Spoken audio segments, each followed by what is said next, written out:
ये काफ़ी ज़्यादा अजीब बात है। मैं पूरे यकीन से कह सकता हूँ मैं इस घर में अकेला रहता हूँ, लेकिन कोई तो चीज़ ऐसी है जो मेरे घर में मूव करती है और मैं जब भी घर आता हूँ तो मेरा सारा सामान बिखरा होता है। मेरे ख्याल से ये मेरे पड़ोसी का काम हो सकता है। ये बुढ़ा शायद लोगों को डराता है। राज मैं पता करके रहूँगा। ऐसा करो कि तुम शॉप पे आए हो सिर्फ एक कैमरा लेने के लिए। शॉपकीपर पोलाइटली बोलता है कि ये तो फ्री है और ये काम भी करता है, लेकिन सेलर वो एक वार्निंग देता है कि कैमरे के कुछ रूल्स हैं, उन रूल्स को फॉलो करना है या नहीं वो तो तेरी चॉइस है। नॉर्मल से कैमरे से क्या ही डेंजर हो सकता है। पर्सनली मैं अपनी बात बताऊं, बिना कुछ लिए वहां से चला जाऊंगा, लेकिन मोस्टली लोग फ्री चीजों के ऊपर मरते हैं। कोई फ्री चीज देता है तो वो चुपचाप ले लेते हैं। ये लोग कभी सोचते भी नहीं है कि इनकी एंडिंग कितनी ज्यादा हॉरिफाइंग होगी। तो ये महावा हॉरर और साइकोलॉजिकल चीजों से भरी पड़ी है। ये हर चैप्टर के अंदर काफी स्मॉल स्टोरीज हैं जिन्हें मैं 2 पार्ट्स के अंदर कंप्लीट कर दूंगा। ये है तो स्मॉल स्टोरीज, लेकिन बिलीव मी ये काफी ज्यादा इंटरेस्टिंग है। ये आदमी एक लॉयर है और बुरे लोगों को जस्टिस देने के लिए मदद करता है और अभी वो अपने क्लाइंट से मिला है जो कि एक मर्डर केस के लिए इस लॉयर को हायर करता है। ऐसी ही उसकी जॉब है। इवन की सीरियल मर्डर जो 5 साल पुराने की रिस्पॉन्सिबिलिटी ली थी। So no issues. क्वेश्चन ये है कि ये लॉयर ऐसी गंदी जगह के ऊपर ही क्यों रहता है। बात यह है कि उसे बिजनेस ट्रिप के ऊपर यहाँ पर भेजा गया है और इस डेंजर प्लेस के ऊपर उसे ठहरने के लिए रूम दिया गया। अपने क्लाइंट को बताता है कि वैसे तो यहाँ पर सब कुछ ठीक है, बस एक स्ट्रेंजर सा आदमी लगता है मेरे रूम में आता है। वो क्लाइंट कहता है तुम्हें ये जगह छोड़ देनी चाहिए, तुम्हें कहीं होटल में जाके रहना चाहिए। लगता है मुझे इस जगह के ऊपर अब सीसीटीवी कैमरे लगाने ही पड़ेंगे। उसके बाद वही शहर की गलियों में भटकते वक्त वो देखता है कि आसपास दूर दूर तक कोई भी नहीं होता। इससे ज्यादा दुकानें वहाँ पर बंद पड़ी होती हैं। काफी देर ढूंढने के बाद उसे एक अजीब सी दुकान दिखती है। इसके बाहर काफी अजीबोगरीब सामान पड़ा था और उसके बाद जब वो उस दुकान के अंदर पहुंचता है तो अंदर से देखता है कि वहाँ पर एक लड़की है। वो लड़की हमारे मेन कैरेक्टर का स्वागत करती है। मुझे हैरानी है कि इस जगह के ऊपर कोई लड़की भी काम कर सकती है। मैडम जी आप क्या सीसीटीवी कैमरे सेल करती हैं क्या? और तभी वो लड़की कहती है कि आपको इसे कहाँ पर इंस्टॉल करवाना है? मैं सोच रहा हूँ कि अपने रूम के बाहर हॉल के अंदर लगाना सही रहेगा। तभी वो लड़की कहती है कि अगर आप बुरा ना माने तो आप मुझे वो प्लेस बताएंगे आप कौन सी जगह पर रहते हैं? हाँ मैं यानागुची अपार्टमेंट की तरफ रहता हूँ। हाँ यानागुची अपार्टमेंट, हाँ ये वही जगह है जहाँ पर लोग ज्यादातर रहना पसंद नहीं करते। उस लॉयर की बात सुनकर उस औरत ने उस सीसीटीवी कैमरे को फ्री में देने के लिए ऑफर किया और उस लॉयर को सिर्फ एक चीज बोलते हुए कहती है कि इस कैमरे को रात में नाइट मोड ऑन मत करना। तुमने उसके बाद भी कुछ भी किया उसके लिए मैं रिस्पॉन्सिबल नहीं होंगी, बस तुम्हें ये रूल नहीं तोड़ना। ये कहते ही वो सीसीटीवी कैमरे को उसको पकड़ा देती है, लेकिन हमारे लॉयर को ये सब कुछ समझ नहीं आ रहा था कि उसने ऐसा क्यों किया। उसके बाद वो लॉयर अपने अपार्टमेंट में आकर उन सीसीटीवी कैमरे को खुद से इंस्टॉल करता है। वो अपने घर के हर कोने कोने के अंदर उन्हें इंस्टॉल कर देता है। रात के समय वो सीसीटीवी देखता है तो उसे रूम के बाहर कुछ भी नहीं दिखाई दे रहा था क्योंकि बाहर कुछ ज्यादा ही अंधेरा था, इसलिए सीसीटीवी कैमरे में भी कुछ भी नहीं दिख रहा था, जिस वजह से वो कैमरे के पीछे वाला बटन जो कि नाइट मोड वाला था वो उससे ऑन कर देता है और उसके बाद वो रूम से बाहर जाता है और उस कैमरे को बाहर फिट करने लग जाता है।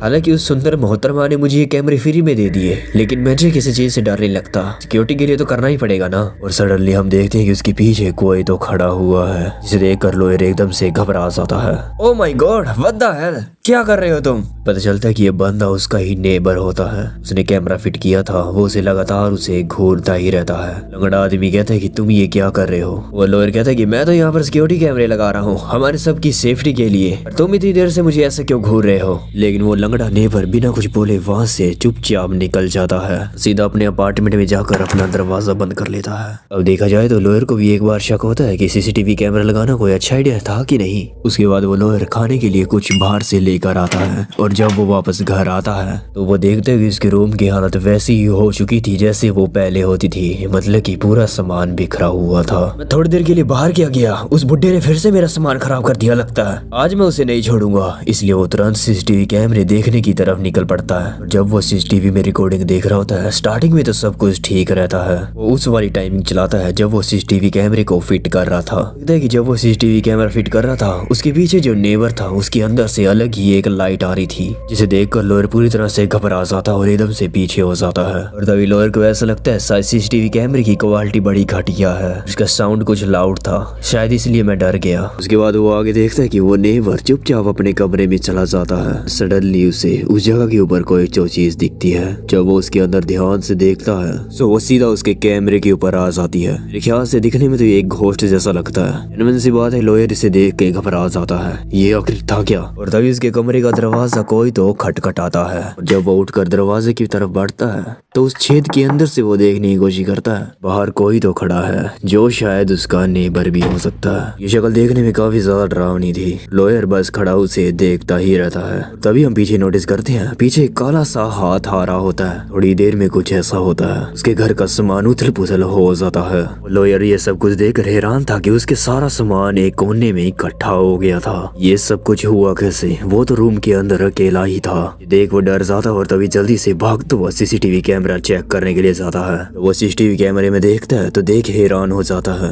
उसके रूम के अंदर एक मरी हुई लड़की दिखती है जो कि हवा में उड़ रही थी। देखते ही देखते वहाँ पर काफी सारे घोस्ट आ जाते हैं जो कि उसके सामान को उल्टा पुल्टी कर रहे थे। सीसीटीवी कैमरे के अंदर ये सब नजारा देखकर अब लॉयर पूरी तरह से घबरा चुका था। उसे अपनी आंखों में बिल्कुल भी यकीन नहीं हो रहा था कि आखिर ये क्या था। तभी उसे दूसरे रूम से कुछ आवाज आती है। वो उठ के देखने के लिए जाता है, देखते कि उसका सामान हवा में उड़ रहा होता है। तभी वो जल्दी से भागकर अपने दरवाजा खोलने की कोशिश करता है। उसके रूम का दरवाजा ऑलमोस्ट खुलने ही वाला होता है, लेकिन तभी उसके रूम के बाहर वही लंगड़ा नेबर खड़ा होता है। नेबर हेल्प करने के लिए अपना हाथ बढ़ाता है, लेकिन वो सब घोस्ट उसे जाने नहीं देते। वो उसे अंदर और ज्यादा खींचते ही जाते हैं। देखते देखते उनमें से एक घोस्ट उसके कमरे का दरवाजा बंद कर देता है। और अब उसके अगले दिन लॉयर की बॉडी मिलती है जिसकी दोनों टांगे कट चुकी थी और आंखें बाहर निकली हुई थी। हमें लोगों की बातचीत से पता चलता है कि एग्जैक्टली 5 साल पहले जैसा हुआ था इस रूम के अंदर। 2004 के अंदर एक किलर था, इसने ये रूम ऑपरेट किया था। ये वही रूम था जहाँ पर लॉयर रहता था। इस रूम के अंदर 5 साल पहले भी एक आदमी रहता था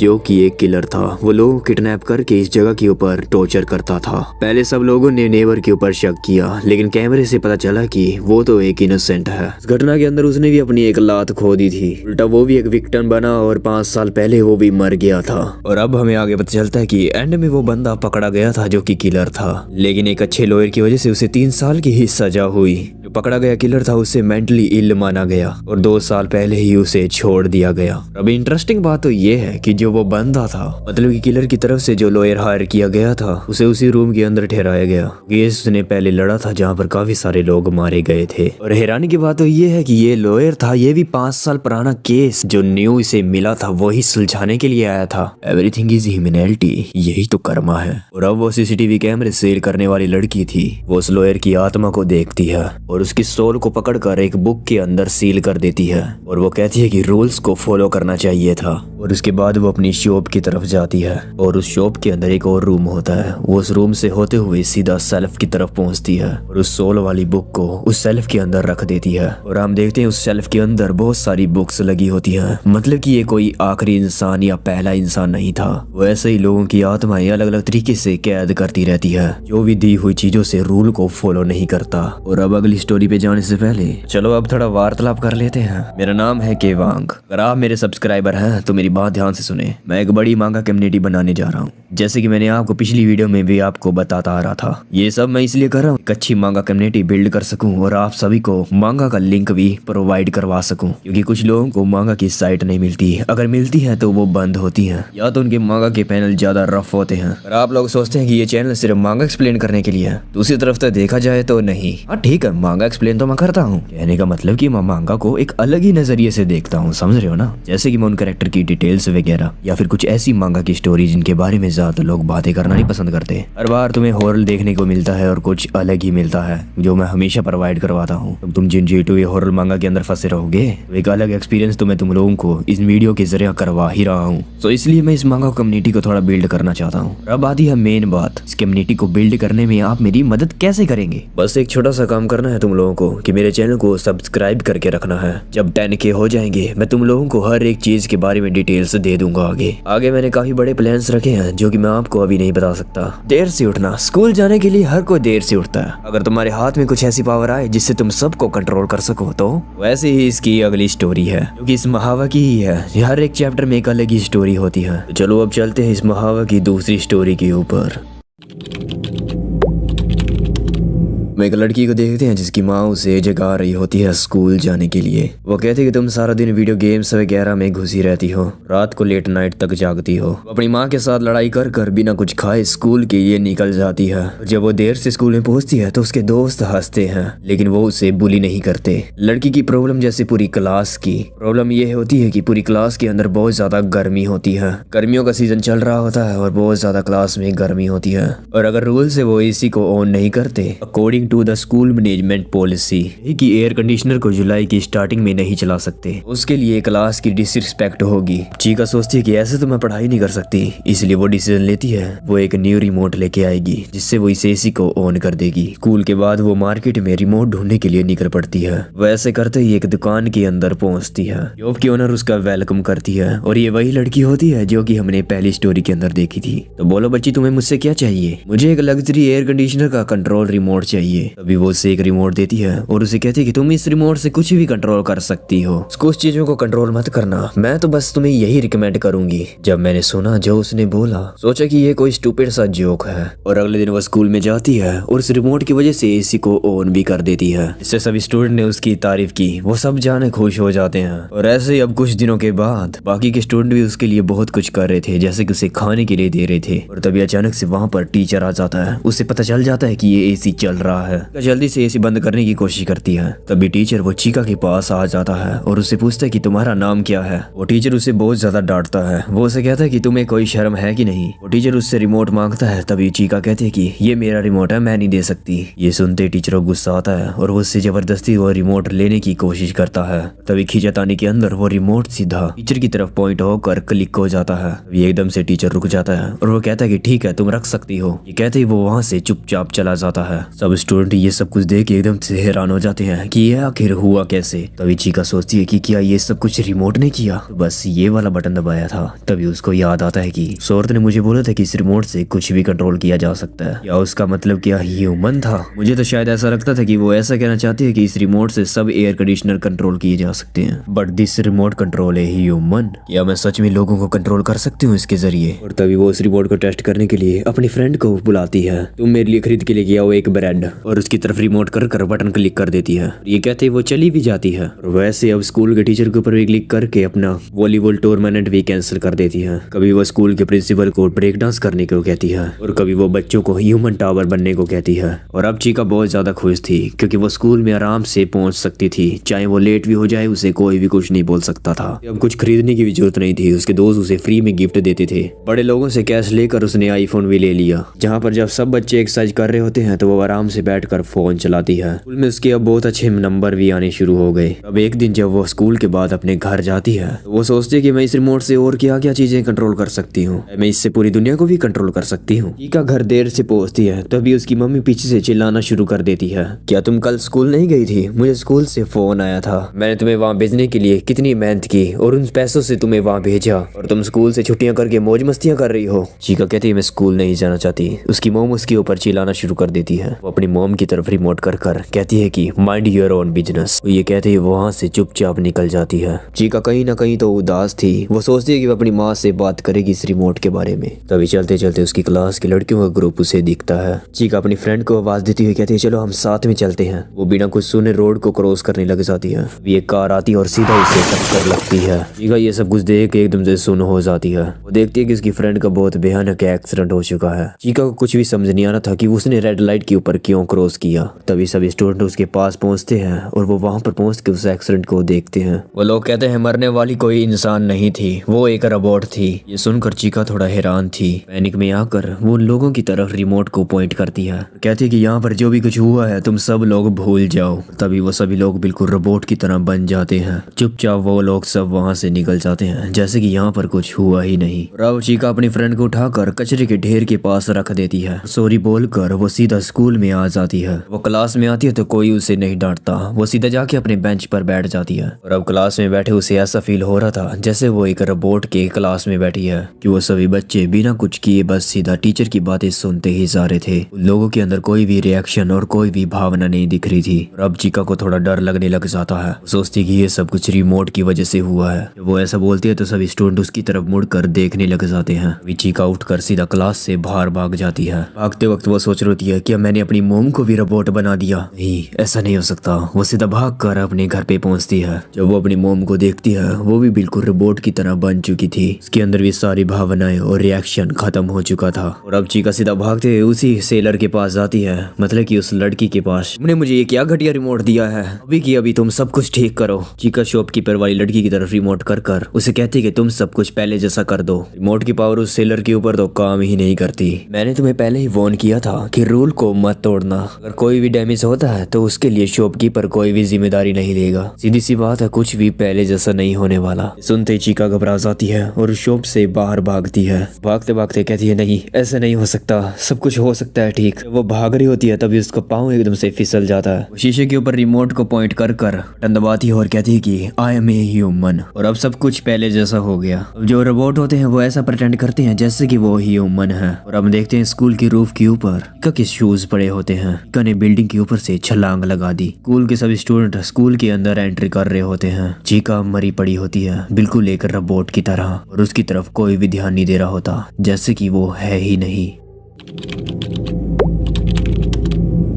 इस लड़की का नाम है जीना, जो काफी ज्यादा फेमस है। इसका फेमस होने का कारण है कि इसने टॉप क्लास डॉक्यूमेंट्री फिल्म बनाई है, जिस वजह से ये देश भर में मशहूर हो चुकी है। चलो अब पीछे चलते हैं कि ये सब कुछ शुरू कहाँ से हुआ। एक दिन हम देखते हैं कि काफी ज्यादा बारिश आ रही होती है। उस बारिश के अंदर हम जीना को देखते हैं। इस मार्केट में दिखती है एक ऐसी दुकान जिसके बाहर काफी ज्यादा अजीबोगरीब सामान पड़ा था, और वो सीधा उस शॉप के अंदर चली जाती है। और उस शॉप के अंदर वही औरत होती है जो कि न्यूडल खा रही होती है। ओह, तो तुम्हारा स्वागत है। तो तुम्हें मुझसे क्या चाहिए? मुझे लगता है कोई आदमी काम कर रहा होगा, लेकिन यहाँ पर तो एक औरत है। खैर, मुझे एक वीडियो कैमरा चाहिए। ये कहते ही वो उसे एक वीडियो कैमरा दे देती है। इसके कितने पैसे हुए? क्या तुम मुझे प्राइस बताओगी? ना, ये तो फ्री है, तुम फ्री में रख सकती हो। क्या फ्री? मतलब मैं तुम्हें इसके कोई पैसे ना दूं और फ्री में रख लूं? बिल्कुल सही, जैसा कि तुमने सुना, ये बिल्कुल फ्री है। यार बस एक सिंपल सा रूल है, बस वो फॉलो कर लो। लेकिन उस रूल के बारे में हमें अभी तो नहीं बताया जाता। चलो हम आगे देखते हैं। उसके बाद जीना उस कैमरे की मदद से फुटेज शूट करने लग जाती है, जहाँ पर बहुत ज्यादा पानी होता है। लेकिन सडनली उसके पास से जो कार आती है वो उसके ऊपर पानी उछाल देती है। लेकिन सडनली वो एकदम से पानी के अंदर पहुंच जाती है। पानी बहुत ज्यादा गहरा होता है। वो डूबती ही जा रही होती है, लेकिन अचानक से उसे होश आता है और वो उस कैमरे को ढूंढने लग जाती है। वो सोचती है ये कैसे हो सकता है, ये पानी इतना गहरा कैसे है। और सबसे हैरानी वाली बात ये है कि मैं यहाँ पर सांस कैसे ले पा रही हूँ, क्या मतलब मैं मर चुकी हूँ। और तभी वो कैमरे को उठाकर शूट करना शुरू कर देती है। वो देखती है कि उसके सामने काफी बड़े सारे मॉन्स्टर हैं, जिन्हें देखकर वो पूरी तरह से घबरा जाती है। बट वो शूट करना बिल्कुल भी नहीं छोड़ती। वो काफी लंबे समय तक पानी के अंदर उन्हें शूट करती रहती है। लेकिन तभी उस कैमरे की बैटरी लो हो जाती है और तभी वो अचानक से उस पानी से बाहर आ जाती है। उसे कुछ भी समझ नहीं आ रहा था कि ये आखिर हुआ कैसे। सब कुछ अनक्लियर था, हमारे लिए भी समझना मुश्किल था। उसके बाद वो मार्केट से होती हुई जा रही होती है। तभी उसे रास्ते में न्यूज़पेपर दिखता है। और जब वो न्यूज़पेपर में तारीख देखती है तो उसे पता चलता है कि उसे कम से कम 3 साल हो चुके हैं। मतलब कि वो 3 साल बाद इस जगह के ऊपर वापस आई है। और जल्दी से भागकर वो अपने घर के पास पहुंचती है तो वो देखती है कि उसका हाउस डिमोलेशन हो गया। 3 साल मतलब 1 मिनट में उसका घर चला गया, जॉब चली गई, उसने सब कुछ लॉस कर लिया। इसलिए वो जल्दी से उसी शॉपकीपर वाली लड़की के पास पहुंचती है। तुमने ये सब क्या किया? मैं 3 साल बाद वापस आ रही हूँ। सिर्फ 1 मिनट के अंदर 3 साल चले गए मेरा हाउस चला गया, मेरी जॉब चली गई, सब कुछ खत्म हो गया। बट तुम फिर भी लकी हो इस चीज के लिए। इस कैमरे की मदद से उस वाटर के अंदर से कोई भी वापस नहीं आता।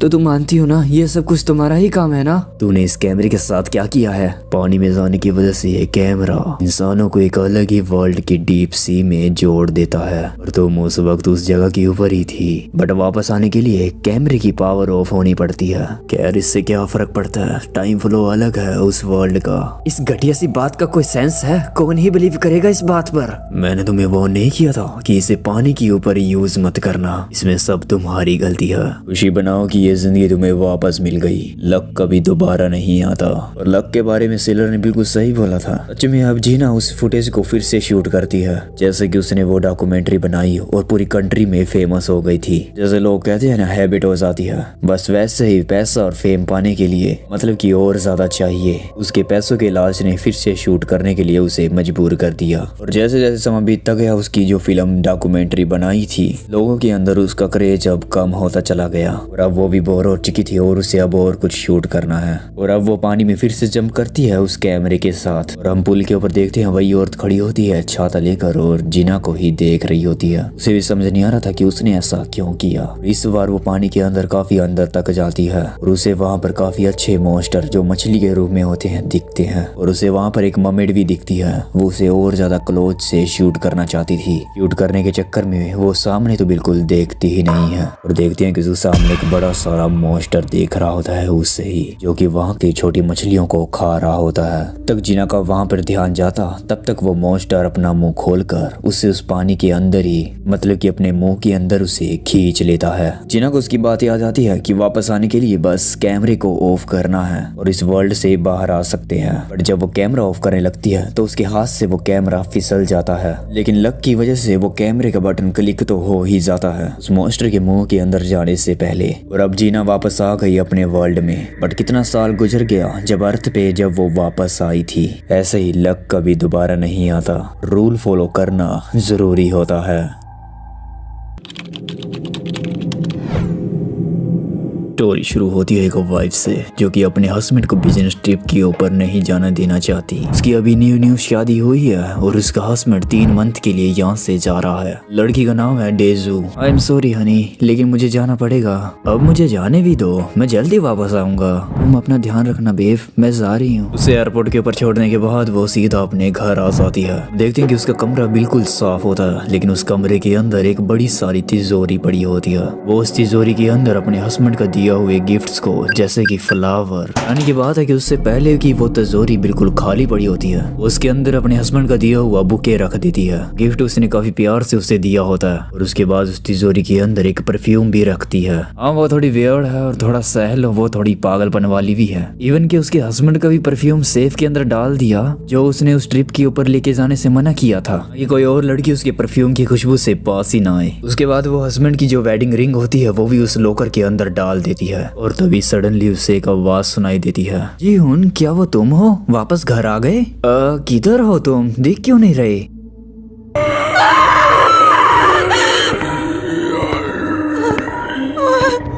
Что ты делаешь? Нет, убирайся!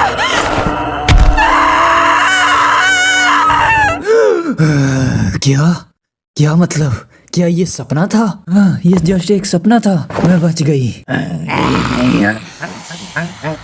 तब से वो मॉन्स्टर हर रोज उसके रूम में आने लगा। वो उसकी नॉर्मल लाइफ को पूरी तरह से डिस्टर्ब कर रहा था। हमेशा एक अजीब सी मुर्मरिंग सी आवाज निकाल कर वो उसे पागल कर देता था। बिल्कुल पागल होती सारी थी, यहाँ तक कि उसका हस्बैंड भी कॉल नहीं उठा रहा था। उसे में आकर वो उस फोन को भी पटक देती है। वो उसके पास सिर्फ एक ही जगह बचती है ये सब कुछ क्लियर करने के लिए, और हमारी फेवरेट इलेक्ट्रिकल शॉप, क्योंकि एक वही जगह है जहाँ से ये सब कुछ होना शुरू हुआ था, जहाँ से वो तिजोरी खरीदी गई थी। मैंने तुम्हारे यहाँ से एक तिजोरी खरीदी थी, वो बहुत ज्यादा घटिया तिजोरी है। मुझे हर रात एक नाइटमेयर आ रहा है जिसके अंदर एक भूत सा है जो मुझे उस तिजोरी के अंदर बंद करना चाहता है। सेलर बोलता है, मे भी उस तिजोरी के अंदर तुमने ऐसी चीज डाली है जो कि नहीं डालनी चाहिए थी। क्या मतलब फ्लावर? बस इस वजह से ही मैंने वो तिजोरी तुम्हें फ्री में दी थी। तुमने कुछ ऐसा नियम तोड़ा है जिस वजह से वो तुम्हारे पीछे लग चुका है। अब इसमें मेरा तो कोई कसूर नहीं है, इसकी जिम्मेवारी मैं नहीं ले सकती। अब think about it carefully. Daisy कुछ भी समझ नहीं पा रही थी। भला एक तिजोरी के अंदर कुछ रखने से क्या ही गलत हो जाएगा।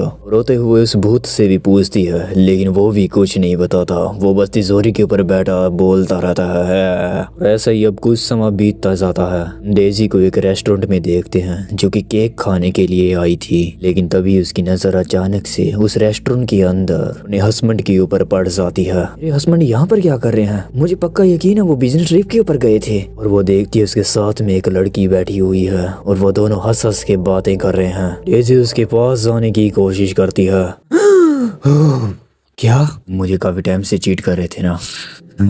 बस यही वजह थी ना कि तुम मेरे इतने टाइम से कॉल अवॉइड कर रहे थे और तुम मुझे अकेला छोड़ के चले गए। मैं जानती हूँ ओपा, तुम सीक्रेटली कोरिया के अंदर छुपे हुए हो। तुम मुझे अभी भी चीट कर रहे हो दूसरे के साथ मजे करते हुए। तभी उससे ऊपर से आवाज आती है, मैं तुझे किसी के पास जाने नहीं दूंगा। वो घोस्ट उसके ऊपर फिर से अटैक करता है। तभी सडनली लड़कियों को कुछ याद आता है, उसी शॉपकीपर की बात। कहते इस तिजोरी को तुम फ्री में रख सकती हो, बस कुछ रूल्स हैं। पहला रूल तो ये है कि कभी भी तुम तिजोरी का पासवर्ड चेंज मत करना। दूसरा रूल है बैटरी और चार्जिंग केबल का भी यूज मत करना। जब वो उसे ऑलमोस्ट पकड़ने ही वाला होता है तभी वो लड़की चिल्ला कर बोलती है, अपने हस्बैंड का नाम पुकारते हुए हेल्प मांगती है। वो मॉन्स्टर उससे कहता है कि मैं तुम्हारे पास ही हूँ। ये कहते ही उसका चेहरा एकदम से पिघल जाता है और उसका रियल चेहरा दिखने लग जाता है। वो फेस उसके हस्बैंड का ही होता है। डेज़ी ये देख हैरान हो जाती है। वो कहते कि नहीं, ये रियल नहीं हो सकता, तुम वो नहीं हो, तुम इतने टाइम से थे कहाँ? मैं हमेशा से तुम्हारे साथ ही था। और आखिरी रूल को याद करो, क्या था वो आखिरी रूल? उसका हस्बैंड सच में शुरू से यही था, उस तिजोरी के अंदर। हम देखते हैं कि उसकी बॉडी पूरी तरह से उस तिजोरी के अंदर सड़ी पड़ी थी और अब टाइम के साथ साथ फिर से वो तिजोरी उस शॉप के अंदर वापस आती है। हे, क्या ये इलेक्ट्रिकल शॉप है? ओ वैसे तो है, लेकिन आपकी मैं कैसे मदद कर सकती हूँ? क्या आप तिजोरी वगैरह भी सेल करती हैं? तो वैसे ये तिजोरी तुम्हें मिली कहाँ से है? असल में ये हमें एक कपल के अपार्टमेंट से मिला है। वो पिछले 6 महीने से गायब हैं और उनका सामान ऐसे ही पड़ा हुआ है। खैर कुछ अजीबोगरीब अफवाहें फैली हुई हैं इसके बारे में। क्या मतलब, कैसी अफवाहें फैली हुई हैं? यही कि एक न्यू हस्बैंड वाइफ का कपल था। उसकी वाइफ काफी ज्यादा जेलस करती थी। उसके हस्बैंड को कभी भी ट्रिप पे नहीं जाने देती थी। उसे लगता था कि उसका हस्बैंड उसे चीट करता है, बट उसका हस्बैंड तो उसे कभी चीट करता ही नहीं था। बस उसे मिसअंडरस्टैंडिंग लगी रहती थी, हर रोज उसे मारती थी। और एक ऐसी अफवाह भी फैली हुई है कि उसने अपने पति को ही इलेक्ट्रॉनिक तिजोरी के अंदर डाल दिया था और उसके बाद उसकी पत्नी गायब हो गई। खैर एनीवेज, ये बात सच तो नहीं है ना? ये बात कहते ही वो वहाँ से चले जाते हैं। और जब वो शॉपकीपर तिजोरी खोल रही होती है तभी उसके पीछे एक लड़की आकर खड़ी हो जाती है। उसके हाथ में एक बड़ा सारा भाला होता है और वो लड़की दिखने में बिल्कुल उसके जैसे ही होती है। वो बहुत ज्यादा गुस्से में होती है। तुम लोगों की लाइफ से खेलती हो और उन्हें खतरे में डालती हो। और इस सीन के अंदर ही हमें सेलर का नाम भी पता चलता है, याका। तो क्या तुम मुझे मार डालोगी? हाँ, तुम्हें ये सब चीजें करके क्या मजा मिलता है? मैं इस चीज के बारे में श्योर नहीं हूँ। वो सब कुछ किसी पर्पज के लिए करती है। टारगेट की वजह वो नहीं है, लोगों की डिजायर है जो उन्हें अपनी लाइफ खत्म करने पर ले जाती है। बस वो ये बात सुनते ही वहाँ से चुपचाप चली जाती है। लोग अपनी डिजायर को कंट्रोल कर सकते हैं, इनफ। यार ये सब चीजें मैं नहीं मानता। तुम एग्री करते हो मुझे डेज़ो के बारे में? रूल को मत तोड़ना, बाकी सब तो ठीक रहेगा। मैंने बोला था सेफ के अंदर कोई जिंदा चीज मत डालना। और तिजोरी खुलती है तो उन दोनों की लाशें उस तिजोरी के अंदर होती हैं। और अब हम देखते हैं कि याका शॉप के अंदर बैठी होती है और तभी उसके पास एक क्यूट से दादाजी आते हैं। उसे चाहिए एक कुकर ताकि वो कुकिंग सीखे और अपनी वाइफ की हेल्प कर सके। मेरी वाइफ हर टाइम मुझ पे चिल्लाती है बेटा, और उसे भूख बहुत लगती है, उसे खाने के लिए कुछ चाहिए। और तभी याका उसे रिकमेंड करती है एक मिनी ओवन, इसके अंदर आप अपना खाना पका सकते हैं जो कि काफी ज्यादा टेस्टी बनेगा। और रियली, तो इसका प्राइस क्या है बेटा? आपको इसकी पे करने की कोई भी जरूरत नहीं है। हाँ बिल्कुल, आप इसे फ्री में रख सकते हैं, बट एक सिंपल सा रूल बस फॉलो करना है। कुकिंग करने के बाद अपना रूम हमेशा साफ करके रखना। तो दादाजी, तो आप क्या सोचते हैं इसके बारे में? कि आप इस रूल को फॉलो करेंगे? हाँ क्यों नहीं, काफी अच्छा रूल है बेटा, क्यों नहीं, मैं फॉलो करूंगा। मुझे समझ नहीं आ रही बेटा, अगर तुम ऐसे ही बिजनेस करती रहो तो तुम्हारा तो घाटा हो जाएगा। ऐसी चीजें फ्री में देती रहोगी तो बिजनेस तो लॉस है। और घर जाके वो दादाजी कुकिंग सीखने लगे। ओवन के अंदर खाना रखने के बाद वो बैठे बैठे एकदम से सो जाते हैं। जब पूरे घर में स्मेल सी फैल जाती है तभी दादाजी उठकर उसे बाहर निकालते हैं। कुकिंग तो कर लेते हैं लेकिन वेंटिलेशन को साफ करना भूल गए। और तभी थोड़ी देर बाद वहाँ पर दादी जी आ जाती हैं। वो देख के हैरान था कि दादाजी ने आज पहली बार कुकिंग की थी। दादाजी काफी ज्यादा खुश थे। वो खाना को दिखाते हैं और सर्व करते हैं, लेकिन दादी जी जब वो खाने को टेस्ट करते हैं तो उसके अंदर से काफी सारी बुराइयां निकालने लग जाती हैं। कहती हैं और भी ज्यादा अच्छा बन सकता था, और खाने के बाद हमेशा उस जगह को साफ करना चाहिए, बर्तनों को साफ करके रखना चाहिए। और दादाजी ये बात सुनकर सैड हो जाते हैं, सैड होकर रोने लग जाते हैं। वो कहते हैं मुझे अकेला छोड़ दो, आज के बाद मैं ऐसा कुछ भी नहीं बनाने वाला। थोड़ी देर बाद दादाजी का गुस्सा शांत होता है। दादी जी आकर उससे सॉरी बोलती हैं और कहती हैं कि मैं आपकी स्किल फिर से देखना चाहती हूँ। फिर उसकी वाइफ ने उसकी हेल्प की कुकिंग सीखने में, और ऐसे ही अब वो दोनों कपल एक नॉर्मल जिंदगी जी रहे थे। दादाजी हमेशा दादी जी के साथ अपना टाइम स्पेंड करते रहते। और दूसरी तरफ बस दादा की बेटी टेंशन में थी कि दादा उसका कॉल ही नहीं उठा रहे। तो एक दिन वो डिसीजन लेती है कि वो अपने डैड को मिलने के लिए जाएगी। और जब उसकी बेटी घर आती है तो घर के अंदर काफी गंदी स्मेल आ रही थी। चलते चलते जब वो किचन की ओर पहुंचती है, वो सीन देखकर पूरी तरह से हिल जाती है। लेकिन किचन का सीन तो काफी ज्यादा स्केरी था।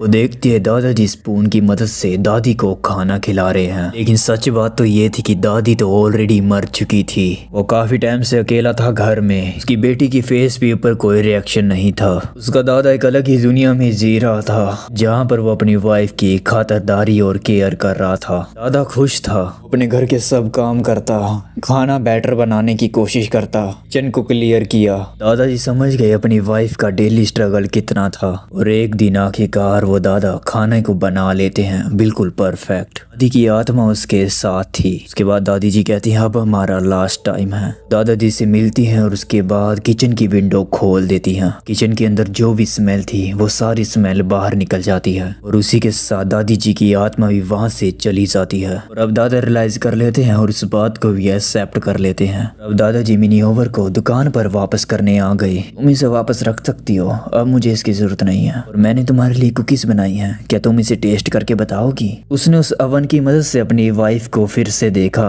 और अपना टाइम भी स्पेंड किया और उसके बाद उसे जाने दिया। और तब जाके मुझे समझाया कि समथिंग रूल ब्रेक्स करना बुरा नहीं है। और अब ये दादा उन रेयर लोगों में से हैं जो कि याका के आइटम के बाद लाइफ टारगेट नहीं बने, बल्कि उनकी लाइफ बेटर हुई। और अब तुम लोग सोच रहे हो कि यहाँ पर सब मरेंगे यहीं की याका की मदद से, लेकिन ये सब कुछ कितना बोरियत होता। इससे पता चलता है कि कुछ रूल ब्रेक करना भी जरूरी होता है।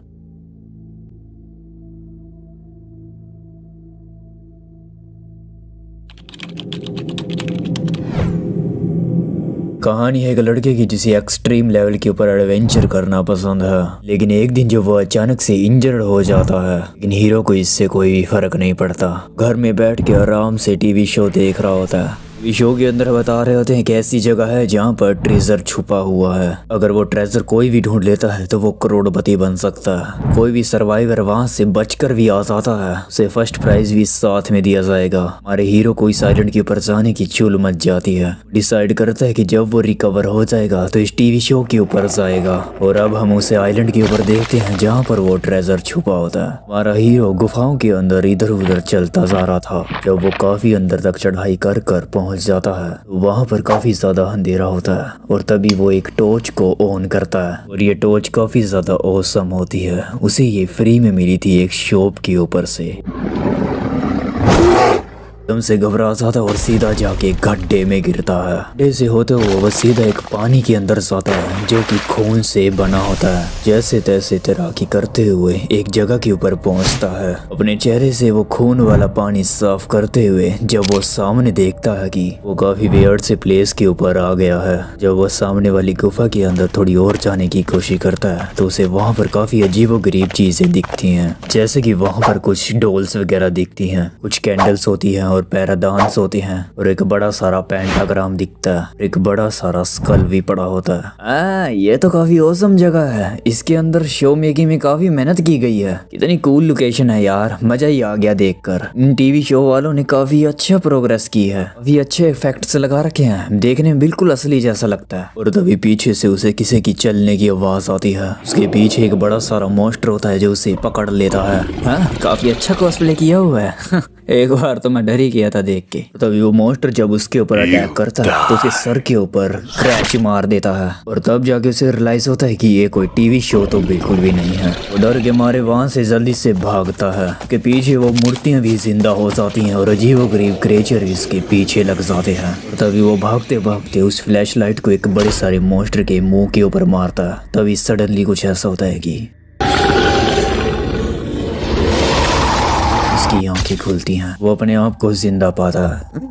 क्या मैं कोई नाइटमेयर देख रहा था? उस मॉन्स्टर का क्या हुआ? देखते हैं कि उसके साइड में दो लोग और खड़े होते हैं जो कि उसी के टीम के लोग होते हैं। वो उसके पास आकर कहते हैं कि अरे रिलैक्स करो, तुम इतने घबराए हुए क्यों हो? तभी हमारा हीरो कहता है कि नहीं, मुझे तो यहाँ से जाना है। मैंने अभी देखा कि मेरे पीछे राक्षस पड़े हुए थे, जल्द से जल्द यहाँ से भागना होगा। अरे तुम्हें कोई अजीब सा नाइटमेयर आया है, तुम ज्यादा घबरा रहे हो, ऐसा कुछ भी नहीं है। जब वो सर पे हाथ लगाता है तो उसे वही कट का निशान दिखता है, जिसे देख उसे पूरा यकीन हो जाता है कि ये कोई ड्रीम नहीं था। था, ये हर एक चीज सच थी। मैं ज्यादा देर यहाँ नहीं रुक सकता, मुझे जल्द से जल्द यहाँ से जाना होगा। तुम यहाँ से नहीं जा सकते, हम तुम्हें नहीं जाने देंगे। क्या मतलब तुम मुझे यहाँ से नहीं जाने दोगे? बिलियन वॉन, उसका क्या? तुमने हमसे प्रॉमिस किया था कि हम साथ में ढूंढेंगे उस ट्रेजर को। अगर मैं अपनी जिंदगी नहीं बचा सका तो उन पैसों का क्या? मुझे नहीं चाहिए। उन लोगों को वही छोड़कर आगे चल पड़ता है।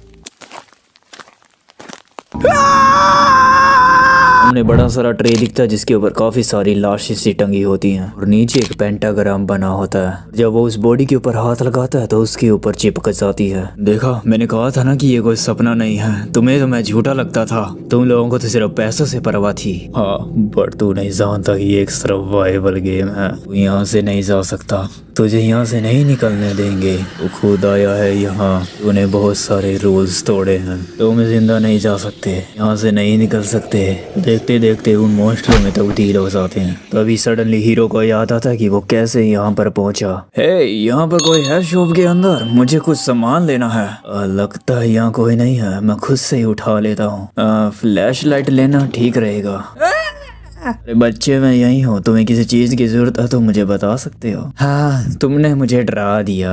मैडम जी, मैं सरवाइव पे जाना चाहता हूँ और मुझे एक टॉर्च की भी जरूरत है। हाँ, तो तुम्हें काफी अच्छी टॉर्च की जरूरत है, तो उसके लिए तुम्हें मेरे पीछे आना होगा। मेरे पास काफी अच्छा न्यू स्टॉक आया है। वेल, जो ये फ्लैश लाइट मैं तुम्हें दे रही हूँ ये काफी ज्यादा कीमती है और ये टॉर्च काफी समय से मेरे पास है। इसे बेचने की हिम्मत तो मेरे पास इतनी नहीं है, बस तुम इसे फ्री में रख सकते हो। बस इस टॉर्च के कुछ तो रूल्स हैं। क्या मतलब रूल? मुझे रूल से परवाह नहीं है, मैं कोई मरने नहीं वाला। और अब प्रेजेंट में देखते हैं कि हमारा मेन हीरो वहां से भाग रहा होता है। वो उन मॉन्स्टर से बचते बचाते सीधा एक गड्ढे में जाकर फिर से गिर जाता है, बट इस बार उसकी लेग डैमेज हो जाती है, इसलिए वो और नहीं भाग सकता। वो अपने बैग से फ्लैश लाइट निकालता है और रोशनी के सहारे आगे बढ़ता रहता है, बस इस उम्मीद के अंदर कहीं ना कहीं उसे एक एग्जिट मिल जाए। चलते चलते सामने उसे एक बॉक्स मिलता है जिसके ऊपर वही पेंटाग्राम बना होता है और जब वो उस बॉक्स को खोलता है तो उसके अंदर से उसे काफी सारी सोने के बिस्कुट निकलते हैं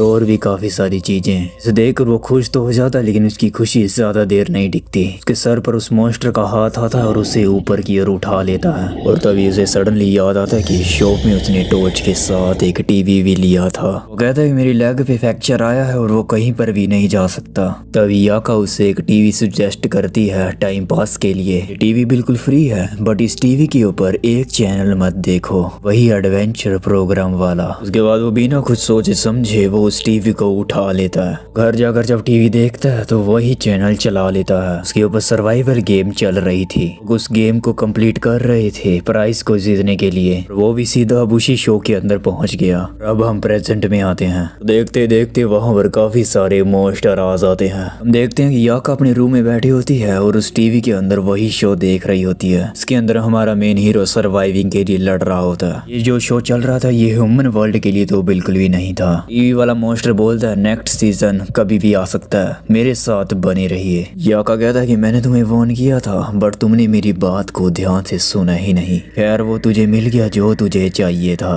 फिर से रिपीट करती हूँ, हर कस्टमर खुद चूज करता है जो उसे पसंद है।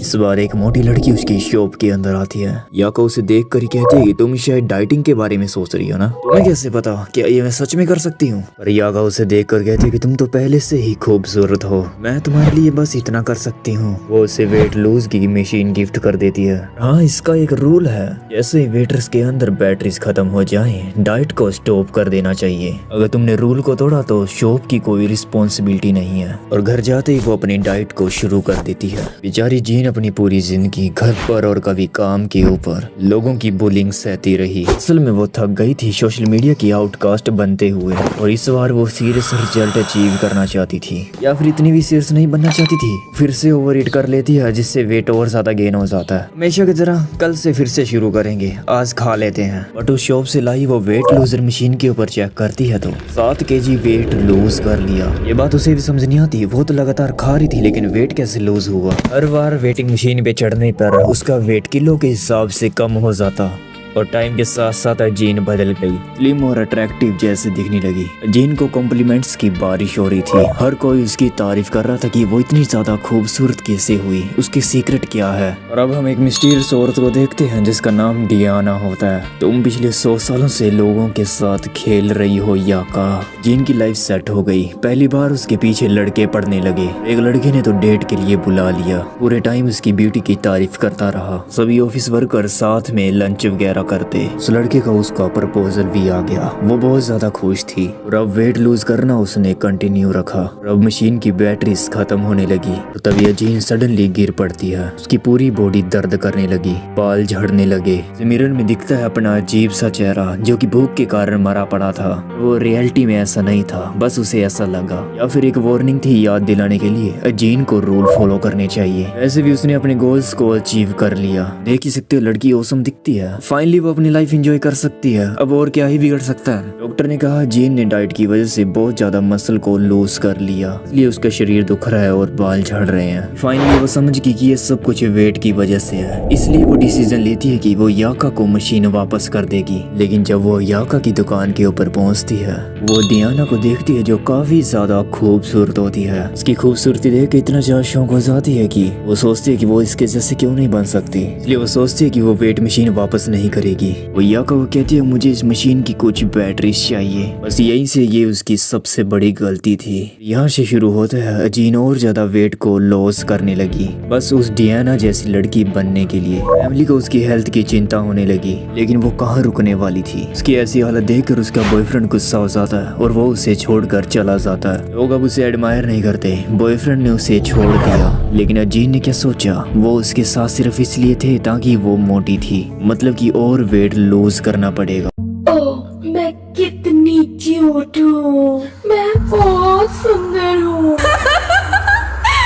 मैं बहुत ही सुंदर हूँ। मेरी तरफ देखो ना, तुम क्यों चले गए? भगवान मेरी तरफ देखो ना, मैं कितनी सुंदर हूँ।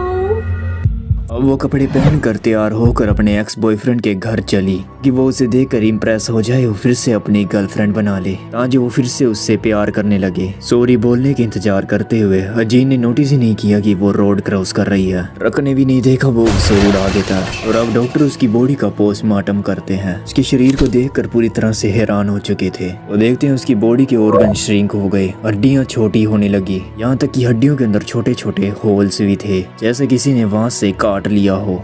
मैं तुम्हें देख रही थी और मैं तुमसे पूछना चाहती थी, और तुम कितने लोगों को मारने वाली हो? क्या तुम्हें इसका अफसोस नहीं? डियाना, ये छोटी सी दुकान बहुत पहले से यहाँ है। लोग यहाँ अपनी मर्जी से आते हैं। कुछ अपनी लाइफ की क्वालिटी को बेहतर बनाना चाहते हैं और कुछ लोग अपने शौक को पूरा करना चाहते हैं। कुछ लोग यहाँ क्राइम करने के लिए आते हैं। हर किसी की अपनी एक वजह होती है, इसलिए ये सब बिल्कुल नेचुरल है। यही कि उनकी पूरी जिम्मेवारी उन्हीं पर हो, और मैं भी इसके अंजाम की जिम्मेवारी लेने के लिए तैयार हूँ। देखो यार, अगली स्टोरी काफी ज्यादा वीक थी, इसलिए मैंने स्किप कर दी ताकि तुम्हारा टाइम वेस्ट ना हो। अगर इंटरेस्टेड हो तो खुद जाके पढ़ लो। वो 20 चैप्टर से शुरू होती है। और अब हम सीधा जाते हैं सबसे इंटरेस्टिंग वाली पे। मूवी में बोल रहे होते हैं मिसिंग लोगों के बारे में और एक डिसमेंबर बॉडी के बारे में। पुलिस कुछ नहीं कर पा रही। लोकल रेजिडेंट और ज्यादा डर चुके हैं, इस वजह से लोगों को कोई भी सेफ्टी नहीं मिल रही। और अगले ही एंगल में जो स्टोरी शुरू होती है, हे यहाँ शॉप में कोई है क्या? ओ तो यहाँ लड़कियां ही काम करती हैं। यार मुझे एक माइक्रो कैमरा चाहिए। क्या मैं तुमसे पूछ सकती हूँ तुम्हें इसकी क्यों जरूरत है? तुमने न्यूज में देखा ही होगा, काफी ज्यादा एक्सीडेंट वगैरह हो रहे हैं आजकल, लोगों के खून हो रहे हैं। सो मैंने सोचा कि इन्हें इंस्टॉल करवा लेना सही रहेगा और security purpose. Do you have anything wireless? हाँ क्यों नहीं, ऑफ कोर्स। मुझे लगा तुम पूछोगी कि तुम सीसीटीवी क्यों नहीं लगवाते, अगर सिर्फ सिक्योरिटी के लिए ही लगवाने हैं तो। वेल, सीसीटीवी कैमरे को इंस्टॉल करने में ज्यादा मेहनत लगती है और सारे लोग माइक्रो कैमरे की डिमांड करते हैं। बिल्कुल, या का फ्री में उससे गिफ्ट कर देता है, लेकिन कैमरा उससे सेफ्टी के लिए नहीं चाहिए था। वो एरिया जहाँ उसने कैमरा को लगाया वो सच में बहुत ज्यादा डेंजरस है, जहाँ से उसे कैमरे से अच्छे शॉट्स वगैरह भी मिल सके, जैसे ज्वेलरी शॉप में चोरी होना, वहाँ से जा रही स्कूल गर्ल का मर्डर होना, स्मोकिंग करते टीनेजर, अल्कोहल गैंगस्टर। उसने बहुत सारे कैमरे अलग अलग जगहों के ऊपर लगा दिए। सब क्राइम को एक मूवी की तरह देखता है और सडनली उस कैमरे पे जो उसने दुकान से लिया था उसमें एक आदमी दिखता है कि आसपास काफी सारे लाश के टुकड़े पड़े होते हैं।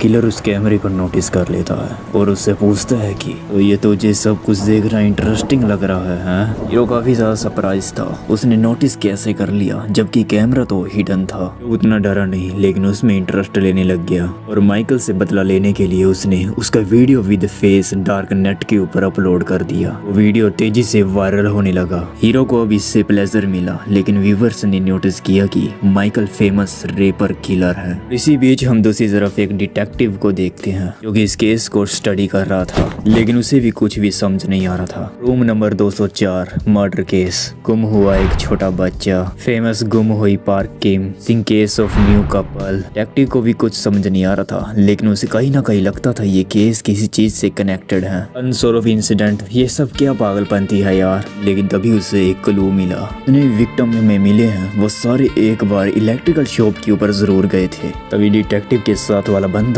उसे फोन में कुछ देखने के लिए कहता है और ये वही वीडियो होती है और डिटेक्टिव देखता है तो वो उसे देखते ही पहचान जाता है। डिटेक्टिव कहता है 10 साल पहले वो 32 बार चाकू मार के डेड बॉडीज के टुकड़े करता था। वो कभी भी पकड़ा नहीं गया लेकिन वीडियो में जो है वो कॉपी कैट है क्योंकि असली किलर तो इस कहानी का हमारा मेन हीरो है जिसने इस कैमरे को लगाया था। वो वही था जिसे हम हीरो समझ रहे थे बट हमारा हीरो अब कॉपी कैट की इस बात से बहुत ज्यादा गुस्सा हो जाता है। उसने आखिर मेरी कॉपी कैसे की और अब हीरो हमारे उसी पुराने काम के ऊपर वापस लौट आता है।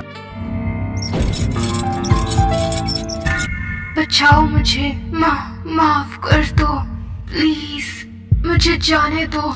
तुम क्या चाहते हो? मैं सब करूंगी, बस मुझे मत मारो। बहुत लंबे वक्त के बाद किसी को मारने में कितना मजा आता है। उसने अपने एक नए विक्टिम को मारा, उसके बॉडी के टुकड़े किए और एक पॉलीथिन में डालकर पेड़ के ऊपर बांध दिया। डिटेक्टिव कहता है ये बिल्कुल सेम वैसे ही मर्डर किया गया है जैसे 10 साल पहले किया गया था। क्या रीजन हो सकता है कि वो 10 साल बाद वापस आया है? इस सालों के बाद पुलिस को फिर से एक ट्रेस मिला। रात के समय में हीरो ने एक बेचारे लड़के को सड़क पर पकड़ लिया ताकि वो उसका 7वां विक्टिम बन सके लेकिन वहाँ उसे वही कॉपी कैट मिल गया। वो उसे वहीं पर रोक लेता है। हीरो ने उसके ऊपर अटैक किया लेकिन कॉपी कैट ज्यादा स्ट्रॉन्ग था। कॉपी कैट ने हीरो को जख्मी कर दिया लेकिन सबसे डरावनी बात तो वो थी जो कॉपी कैट की हुड्डी के नीचे थी। जब वो हीरो उसे देखता है तो पैनिक होकर वहाँ से भाग जाता है। दूसरी तरफ डिटेक्टिव 10 साल पुरानी स्केच को आज की वीडियो के साथ कंपेयर करता है और पुलिस वालों को उसके चेहरे का पता लग गया था। तभी हीरो जल्दी से अपने घर पहुँचता है और अब जाके उसे कैमरे के कुछ रूल्स याद आते हैं। रूल ये था इसका भी कैमरा है, रिकॉर्ड सिर्फ वही देख सकता है, किसी और को दिखाना मना है। और अब कॉपी कैट भी वहाँ पर पहुँच चुका था। कॉपी कैट असल में हीरो की 10 साल पुरानी कॉपी थी। हीरो ने उससे पूछने की कोशिश की पर वो बिल्कुल खामोश रहा। उसने सीधा चाकू चला दिया और जब वहाँ पे पुलिस आई तो हीरो मर चुका था। डिटेक्टिव देखता है कि वो वही पुराना किलर था पर उसने किसने मारा और ये बात बिल्कुल भी साफ नहीं थी। और अगले दिन डिटेक्टिव याका के पास गया उसी इलेक्ट्रिकल शॉप के ऊपर। ओह तो यहाँ एक लड़की काम करती है। वेल मुझे तुमसे कुछ क्वेश्चन पूछने हैं, बस मैं तुम्हारा ज्यादा समय नहीं लूंगा। दिल्ली में हुए कुछ क्राइम केस हैं लेकिन उन सब के साथ कनेक्शन तुम्हारे साथ है। फिर उसे माइक्रो कैमरा दिखाता है और कहता है कि ये उस केस के साथ कनेक्ट है जो मुझे 204 नंबर रूम में मिला था। वहाँ पर एक लॉयर का मर्डर हुआ था। अगर तुम लोगों को नहीं पता ये केस कौन सा है तो पिछला पार्ट जाके देख लो। और तभी वहाँ पर एक डिलीवरी मैन आ जाता है और एक बॉक्स सा लेकर। हालांकि डिटेक्टिव उसके ऊपर भी शक करता है और कहता है कि तुम भी इसके पार्टनर हो ना। डिटेक्टिव जबरदस्ती उस बॉक्स को खोलने की कोशिश करता है लेकिन तभी याका एक कैमरा दे देती है। कहती है कि ज्यादा हंगामा मत कर, ये लो कैमरा और इसके अंदर सब सबूत हैं। शॉप काफी लॉन्ग टाइम से है और काफी सारे यहाँ पर र्यूमर्स फैले हुए हैं इस प्लेस के बारे में। और अपने काम से काम रखो और मुझे कोई ज्यादा ट्रबल नहीं चाहिए। डिटेक्टिव उस कैमरे को लेके जाने लग जाता है। तभी याका कहता है कि रूल उसके मैनुअल में लिखे हैं, उसे फॉलो करना है या नहीं ये सिर्फ तुम्हारी चॉइस है। उसके बाद इस शॉप की कोई जिम्मेवारी नहीं होगी। उसका नाम है जेसो। वो एक ऐसी कंपनी में आर्टिस्ट का काम करती है जहाँ गेम्स डेवलप्ड किए जाते हैं। वो लड़की बहुत ज्यादा ओवरवर्क करती है। उसका जो बॉस है वो हर रोज उसके ऊपर जिम्मेदारियों का बोझ लादता रहता है, जिस वजह से जेसो को नॉर्मल सोने का टाइम भी नहीं मिल पाता। इसलिए उसने एक अलार्म क्लॉक लिया, इस उम्मीद में शायद कम से कम उसे वो तो जगा पाए। इस अलार्म क्लॉक का सबसे इम्पोर्टेंट रूल पता है क्या है? इसे सिर्फ बेड साइड के टेबल के ऊपर ही रखा जा सकता है। अब सेलर की इस मेहरबानी के लिए वो लड़की उसे कॉफी गिफ्ट कर देती है और मिरेकल हो गया। अगली सुबह जेसो लाइफ में पहली बार जल्दी उठ पाई। पहली बार वो टाइम से उठी जिस वजह से वो बॉस की डांट नहीं खा पाएगी। पर सच तो ये है कि उसने उस अलार्म क्लॉक की आवाज सुनी ही नहीं थी। पर चलो कोई बात नहीं, इम्पोर्टेंट ये है कि वो पिछले दिनों से वो लेट नहीं हो पा रही। अब तुम लोगों को क्या लगता है कि उसकी लाइफ अब आसान हो गई? अरे नहीं, अभी तो ट्विस्ट आना बाकी है। जैसे हम जैसे लोगों की लाइफ में इतनी परेशानियां हैं, वो तो फिर भी जेसो की लाइफ है। जो उसका बॉस है उसके ऊपर और सुपर रिस्पॉन्सिबिलिटी थाप देता है, मतलब और बड़ा टास्क थमा देता है, जिससे जेसो का सोने का टाइम और भी कम हो गया। इसलिए घर आते ही उसके पास इतनी भी एनर्जी नहीं बची थी कि वो अलार्म क्लॉक को एक टेबल के ऊपर रख सके। बस यहीं से ये सब शुरू हुआ। अलार्म क्लॉक से पर्पल कलर का कोई लिक्विड सा बाहर निकलने लगा। पहले तो उसने उस बेड को कवर कर लिया और फिर धीरे धीरे इंसानी हाथों जैसी कोई दिखने वाली चीज बाहर आई, लेकिन वो दिखने में इंसान तो बिल्कुल भी नहीं था। ये क्या बकवास चीज थी? कि तुमने कुछ देखा? पैनिक होकर वो खुद को बचाने की कोशिश करती है। जेसो फिर से काम पर जाने के लिए लेट हो गई थी आज, लेकिन इस बार वो घर वापस नहीं जाना चाहती थी। घर जाने से पहले जेसो ने अपने घर में रेस्क्यू टीम को भेजा। जब वो टीम आती है तो पूरे घर को छानबीन करती है, लेकिन प्रॉब्लम ये थी कि उन्हें वहाँ पर कोई भी मॉन्स्टर दिखाई नहीं दे रहा था। क्या ये कम सोने की वजह से हेल्यूसिनेशन हो रहा था? यहाँ तक कि ऊपर से उसके बॉस ने भी कल तक का डेडलाइन सेट कर दिया। लड़की को ना चाहते हुए अब घर पे लौटना पड़ता है। जेसो अपनी नींद तो पूरी कर नहीं सकती, इसलिए वो पूरी रात जागने की कोशिश करती है। वो इसलिए क्योंकि उसे अपने ऑफिस वर्क को कंप्लीट करना था। अब देर रात मॉन्स्टर फिर से वहाँ पर आता है, लेकिन उसके होने के बावजूद भी वो काम को नहीं रोक सकती थी, क्योंकि उसके कंधों पर पूरी कंपनी का फ्यूचर टिका हुआ था।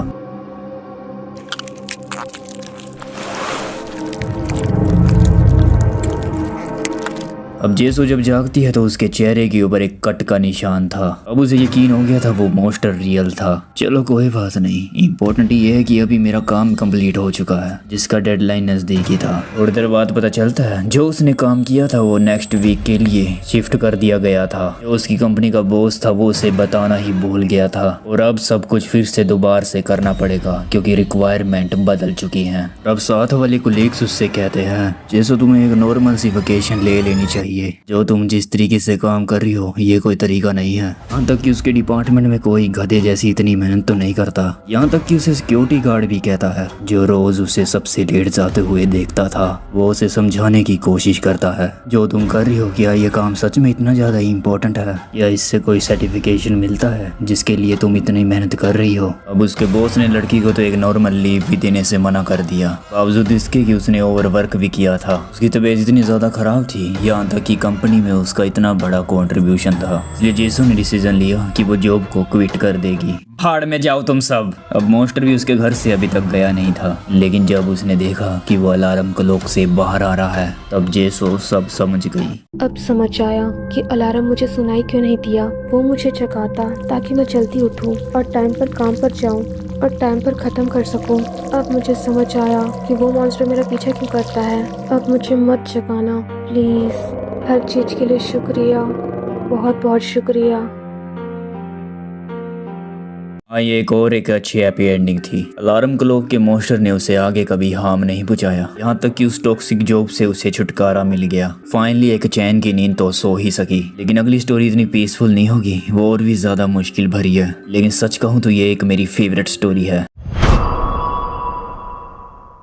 ओह, तो ये यहाँ पर है। अगर मुझे मिल ही गया। और उसने उस शॉप के पास से गुजरते हुए उस डॉल को चुराने का डिसीजन लिया। ये लड़की क्रोप्टोमानिया है, ये एक बीमारी होती है। जब तक वो ऊपर से कुछ चुरा ना ले तब तक उसके दिल को सुकून नहीं मिलता। सब कुछ स्कूल में बुलिंग के बाद से शुरू हुआ था। स्कूल के अंदर यान को बुरी तरह से हैरेश किया जाता था, उसे बुरी तरह से पीटा जाता था और उससे एक नौकरों की तरह काम करवाते थे। ये सब कुछ धोनी की एक लीडरशिप की गैंग का काम है। इस लड़की का कोई भी फ्रेंड नहीं था, यहाँ तक तक कि उसकी हेल्प करने वाला भी कोई नहीं था। हर बार डूही यन के लिए कैजुअली टास्क को डिसीजन करती थी और इस बार यन को स्कूल की अर्बन लेजेंड के बारे में टेस्ट करना था। कहते हैं कि अगर स्कूल का आईडी बैज एक अबैंडर्ड बायोलॉजी लैब के 4th लॉकर में रख दिया जाए तो उस बैज के ओनर की डेथ हो जाती है और यन को आज रात अपना बैज वहां पर रखना होगा और उस चीज का फोटो प्रूफ भी देना होगा। बदले में डूही उसे टॉर्चर करना बंद कर देगी। अब यन ने जो डॉल चुराई थी वो एक वॉइस रिकॉर्डिंग डॉल निकली। उसने क्लासमेट के सारे इंसल्ट को रिकॉर्ड कर लिया था। इन सब चीजों को सुनने के बाद लड़की ने खुद के ऊपर से कंट्रोल ही खो दिया। उसने ऊंची आवाज में अपने पुलिस के लिए मौत की दुआ मांगी। अब रात के समय यन डूही का टास्क को पूरा करने के लिए स्कूल को उस अबैंडर्ड लैब में चली गई। घने अंधेरे में अपने डर से लड़ते हुए फाइनली उसने बायो लैब को ढूंढ लिया। उसने अपना बैज वहां पर छोड़ दिया और तभी इसी बीच डूही की गैंग की एक लड़की थोड़ा साइड में गई और अब उसे कुछ ठीक फील नहीं हो रहा था और उसके बाद उसको किसी ने भी वहां पर नहीं देखा था। अब यन ने तो अपने टास्क को पूरा कर लिया था लेकिन अब उसकी किसी को भी परवाह नहीं थी क्योंकि डूही की जो फ्रेंड थी वो फोन नहीं उठा रही थी। कंपनी वाली बोल रही थी कि ये नंबर ही एग्जिस्ट नहीं करता और अब नेक्स्ट डे वो स्कूल नहीं आई थी। लेकिन सबसे डरावनी बात तो ये थी कि डूही की फ्रेंड जो लेन थी उसके अलावा किसी को भी उस गायब हुई लड़की के बारे में पता ही नहीं था कि मतलब कि वो कभी यहाँ पर एग्जिस्ट भी करती थी। उसके बारे में तो किसी को याद ही नहीं था सिर्फ इन दोनों के अलावा। गुन को लगता है कि इसके पीछे मेरा हाथ है, जैसे कि मैंने ही लॉकर में उसकी फ्रेंड का बैज रखा होगा और लैब का डोर भी लॉक कर दिया होगा। लेकिन नहीं, मैंने ऐसा कुछ नहीं किया था। सब कुछ उस डोल का खेल था। डोल के बैक साइड पे इंस्ट्रक्शन थे जहाँ पर लिखा हुआ था रिकॉर्डिंग के दौरान किसी को भी कर्ज देना मना है। उस दिन यन ने डोल को दबाते हुए अपने पुलिस को कर्ज किया था और कंफर्म करने के लिए यन अपनी पुलिस की बाकी मौत को भी विश करती है। पहले लड़के का सर तो उसकी फ्रेंड से बातें करते करते ही धड़ से अलग हो गया। ये देख के सभी लड़कियां पैनिक हो गई और दूसरी लड़की अचानक से पोजेस हो गई और जल्दी वो भी मर गई। यन ने ये सब कुछ अपनी आंखों से देखा। ये डॉल सच में काम कर रही थी। यहाँ पर सिर्फ डूही जिंदा बची थी। यन डर के मारे वहाँ से भाग जाती है। अचानक मेन कैरेक्टर उसके पास से गुजरा जो था याका। उसने डॉल उठाने में उसकी हेल्प की, कुछ ड्रॉप किया और कहा। दूसरी तरफ डूही को कुछ समझ नहीं आ रहा था यहाँ पर आखिर चल क्या रहा है। उसकी सब फ्रेंड्स को कोई भी याद नहीं कर रहा था, यहाँ तक कि उसका दबदबा भी खत्म हो चुका था। उल्टा अब लोग उसे ही उल्टा हैराश करने लग जाते हैं। इंटरेस्टिंग बात तो यह है कि अभी तक डूही जिंदा है जबकि यन ने भी उसकी मौत को विश किया था। शायद डोल ने काम करना बंद कर दिया। कोई बात नहीं, क्योंकि अब उसे टॉर्चर करने में और ज्यादा मजा आ रहा है। बस इसी तरह डूही और यन के बीच में वो सब चीजें पूरी होने लगी। डूही की पिटाई, पैसे छीनना, पब्लिक हैराश। लेकिन यन के लिए ये इतना काफी नहीं था। अब अकेले होने पर फाइनली उसने पूछा, तो तुम्हें कैसा लग रहा है मेरी जगह के ऊपर आकर? खुद सब इन चीजों के जिम्मेदार हो और तुम ये डिजर्व भी करती हो। हाँ, यहाँ चीजें थोड़ी ज्यादा कॉम्प्लिकेटेड हैं क्योंकि डूही यन को बिना किसी रीजन से टॉर्चर नहीं कर रही थी, बिल्कुल भी नहीं। उसके पास इसके पीछे एक बहुत बड़ी वजह थी। वो ये था कि यन अपनी लाइफ का एक इम्पोर्टेंट पार्ट भूल चुकी थी और वो उसका प्राइम स्कूल भी। और वजह यह है कि वो लड़की कोई सीधी सादी मासूम बच्ची तो नहीं थी यन जो सबसे फ्रेंडशिप करती रहती थी। डूही और यन प्राइमरी स्कूल में साथ में पढ़ते थे और वहाँ पर यन डूही को बिना किसी वजह से बुली करती थी, यहाँ तक कि उसके खाने में जिंदा इंसेक्ट और मच्छियाँ खाने पर मजबूर करती थी। इसी के साथ ही उसने अपनी पूरी क्लास को उसके अगेंस्ट कर दिया था। अब उसने ऐसा क्यों किया था? क्या आपको लगता है कि बच्चों को कोई से बड़ी वजह की जरूरत होती है? बात सिर्फ इतनी है कि डूही सिंपल यन के बर्थडे पार्टी में नहीं आ पाई थी क्योंकि वो अपनी बीमार सिस्टर की केयर कर रही थी। बस इतनी सी बात थी। कुछ टाइम के बाद डूही की फैमिली शिफ्ट हो गई थी। जब वो एक नए स्कूल में जाती है तो एक नॉर्मल लड़की की तरफ अपनी लाइफ शुरू करती है। कुछ टाइम बाद वहाँ पर यन का ट्रांसफर हो गया। वो तो अपने बचपन के बुली विक्टिम को भूल चुकी थी पर डूही को सब कुछ बारीक से बारीक डिटेल्स याद थी, इसलिए उसने उससे रिवेंज लेना शुरू किया। तुम जो भी कर लो इससे तुम्हारे गुनाह छिप नहीं जाएंगे। तुम्हें घुटनों के बल रेंगते हुए पछताना होगा। अच्छा मजाक कर लेती हो। मैं कब से सोच रही थी कि मुझे तुम्हारा नाम जाना पहचाना क्यों लग रहा है। मैं तुम्हारे सामने घुटनों के बल रेंगूं? तुम्हारा दिमाग क्या खराब हो गया?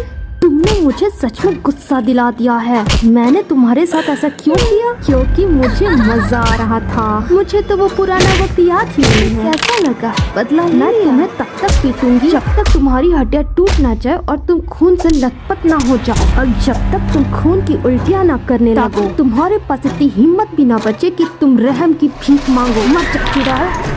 डॉल ने उसकी सब बातें सुन ली, लेकिन यन ने ना जाने अनजाने में उस कर्ज को खुद के अगेंस्ट ही कर लिया। इस वजह से इस लड़की ने सब कुछ बिगाड़ दिया और अब धोई की आंखों के सामने ही यन खुद को मार लेती है, खून से भरे मलबे में बदल जाती है। यन के बैग के अंदर लड़की को डॉल के द्वारा रिकॉर्ड करी गई वॉइस सुनाई देती है। ये यन की वही वॉइस थी धोई को जब वो कर्ज कर रही थी। जैसा कि याका ने कहा था, ये डॉल एक नफरत का लूप स्टार्ट कर देती है। सिंपल शब्दों में डॉल कर्ज्ड है और ऊपर से लिखे हुए जितने भी इंस्ट्रक्शंस हैं वो सब झूठे हैं। असल में याका ने उस लड़की को ये नहीं बताया क्योंकि उसने ये डॉल चुराई थी। बात यह है कि 3 बार यूज करने के बाद ये डॉल काम करना बंद कर देती है जब तक कि वो किसी न्यू ओनर के हाथों में ना चली जाए। अगर ऐसा ना किया गया हो और 4th टाइम में इसे यूज करने की कोशिश की गई, वो कर्ज होता है वो डॉल के ओनर के ऊपर ही शिफ्ट हो जाता है। वो बात आती है इस लूप को ब्रेक कैसे किया जाए। इस लूप को ब्रेक करने का एक तरीका भी है। हालांकि इंसानी नफरत और रिवेंज को नेचुरली देखते हुए इस चीज के चांस बहुत कम है, इसलिए डॉल के न्यू ओनर को रुकना होगा,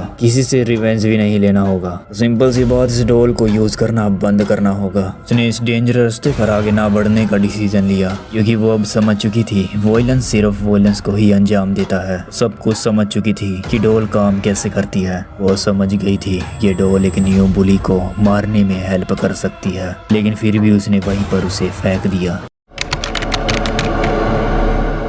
मिलिए मिंजू से, इसने यूट्यूब के ऊपर पॉपुलर होने का डिसीजन लिया। यार डिसीजन तो मैंने भी लिया था, पता नहीं हमारी किस्मत में है भी कि नहीं, फिर भी हम मत्था मार के घुइयां ही छील रहे हैं। फेमस होने के लिए उसने रात में अपनी सिस्टर के बाल ही काट दिए जो कल एक डेट पे जाने वाली थी। हाँ भले ही सोसाइटी उसके लिए इसको कितने भी क्रिटिसाइज करे, हेट भी पॉपुलैरिटी के लिए एक डिफाइंड फोर्स है। जैसे कि कुछ कमेंट मुझे भी आ जाते हैं, सिस्टर के कपड़ों पर मेहंदी डालना, उसके बॉयफ्रेंड को सीड्यूस करना, कॉफी गिराना, इन गंदे से अनप्लान्ड टॉपिक के ऊपर सुंदर लड़की का शक्ल हो तो ये सब मिलकर उसे बहुत अच्छे व्यूज मिल चुके हैं। लेकिन ये स्टोरी साली रियल क्यों लग रही है?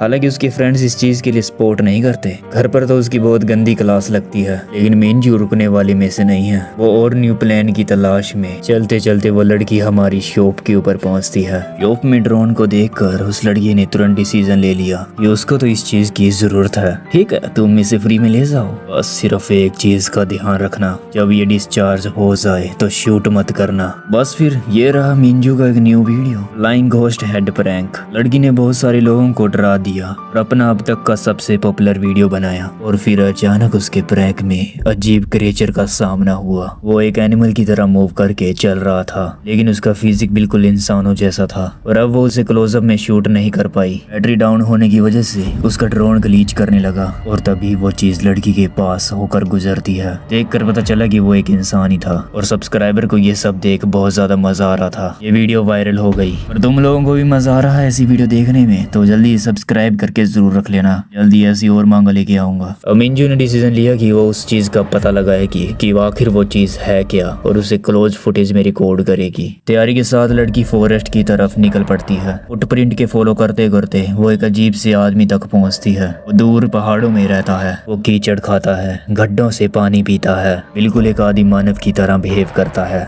मिंजू उसे शूट करती है और वो उसे ऑलमोस्ट उसे नोटिस करने ही वाला था। चलो इसका क्लोजअप लेते हैं, चलो इस एंगल से इसका क्लोजअप लेते हैं। लेकिन ड्रोन की बैटरी खत्म हो गई और अब वो लड़की उसे कंट्रोल नहीं कर पा रही थी। थैंकफुल वो खुद अपनी ओनर के पास वापस लौट आया, बिल्कुल उस आदमी की तरह। ऐसा लगता है इसके बाद मिंजू बेहोश हो गई। तो जब उस लड़की को होश आया तो वो उस आदमी की केव में थी। वो आदि मानव सिर्फ उसे देखता रहता है, यहाँ तक कि उसके पास आता है, वो उसे ड्रोन देता है और उसके नियम लिखे हुए दिखाता है, जहाँ लिखा हुआ था कि बैटरी अगर 10% कम हो गई, शूटिंग का ऑब्जेक्ट ड्रोन के ओनर के पास टेलीपोर्ट हो जाएगा। बस इस चीज ने उसकी जान ले ली। पता चलता है कि वो आदमी थोड़ा बहुत बातचीत कर सकता है। उस लड़की को कोई नुकसान पहुंचाने का उसका कोई इरादा नहीं है और अब वो कोई कच्चा सा मांस खा रहा था और वो अब अपनी न्यू फ्रेंड को पोलाइटली उसे ऑफर भी करता है, क्या तुम खाओगी? अब मिंजू डिकोड करती है कि वो उसके साथ थोड़ा टाइम स्पेंड करेगी। जैसे ही मौका मिलेगा वो यहाँ से भाग जाएगी और अब वो आदमी उसे एक ऐसी जगह के ऊपर ले जाता है जहाँ पर इंसानी हड्डियां पड़ी हुई थी। वो उन हड्डियों पर रोता है और अपनी मम्मी और पापा कहता है, क्योंकि वो उसके मम्मी पापा थे। फिर मिंजू ने उसकी बेसिकली डेली लाइफ को ऑब्जर्व किया और फिर उसने सैंड के ऊपर एक स्टिक से उसके ऊपर लिखा कि वो घर वापस नहीं जा पाएगी। क्या तुम्हें कोरियन पढ़नी नहीं आती?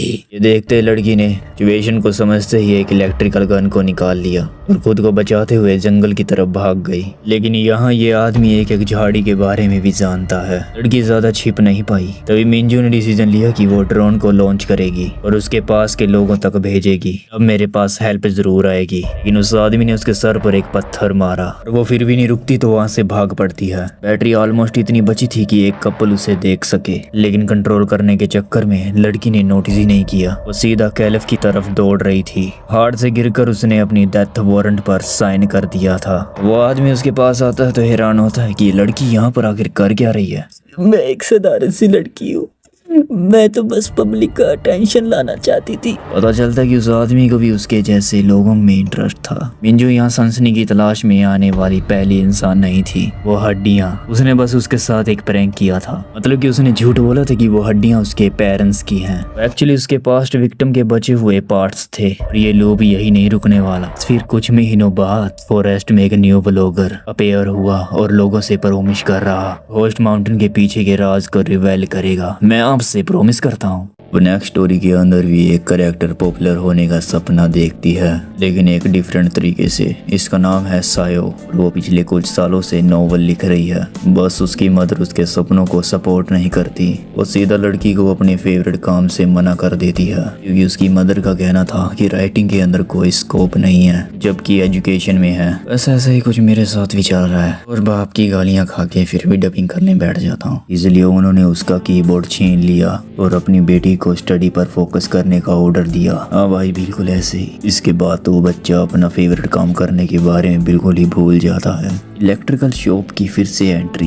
इलेक्ट्रिकल शॉप के ऊपर साया न्यू कीबोर्ड की तलाश में पहुंचती है और इस गरीब स्टूडेंट की किस्मत भी देखो, उसे ये फ्री में मिल जाता है। चलो, पूरा काम तो माँ की वजह से सेव नहीं हो पाया। चलो फिर सबसे पहले एक स्केचर बनाते हैं या फिर एक नए कैरेक्टर को क्रिएट करते हैं। इसका नाम रखूंगी मैं हयोका। एक लंबा और खूबसूरत लड़का होगा। मैं अपने ख्यालों के अंदर सोचती है कि ऐसा लड़का मेरी लाइफ में भी आ जाए। ऐसा बोला तो उसका सपना सच होगा भी। और अगले दिन ही उसकी क्लास में हयोका नाम का एक न्यू स्टूडेंट का ट्रांसफर हो गया और वो बिल्कुल वैसा ही दिखता था जैसे सोया ने अपनी नॉवल के अंदर डिस्क्राइब किया था। यहाँ तक कि वो बिहेव भी उस कैरेक्टर जैसा ही कर रहा था। उससे बात करता है, लेकिन आगे जाके चीजें और भी ज्यादा इंटरेस्टिंग हो जाती हैं। अचानक से वो बंदा सेयोनी के क्लोज आने लगा, बात करने के न्यू बहाने ढूंढने लगा। सब कुछ वैसा ही करने लगा जैसे नॉवल के अंदर डिस्क्राइब किया था। लड़की लिटरली अपनी ही नॉवल के अंदर पहुंच गई, यहाँ तक कि वो उसे एंजॉय भी कर सकती थी। आज वो कैरेक्टर्स डेट के ऊपर जा रहे हैं और तभी अचानक से सयोनी को एक बंदा जोर से धक्का देता है। सीधा एस्केलेटर से ही गिर गई और उसे तो उसकी रत्ती भर भी परवाह नहीं थी।